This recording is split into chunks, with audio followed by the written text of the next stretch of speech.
Buongiorno, mi scusi, posso fare una domanda? Cioè, lei è appassionato di camper?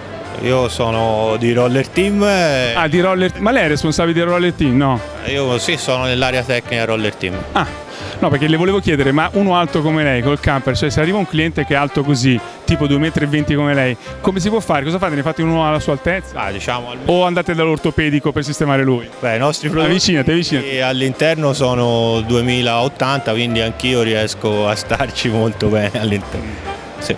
Quindi lei è della parte tecnica. La parte Ecco, cos'è che ci può svelare di segreto della roller team che poi magari i cinesi ce lo copiano?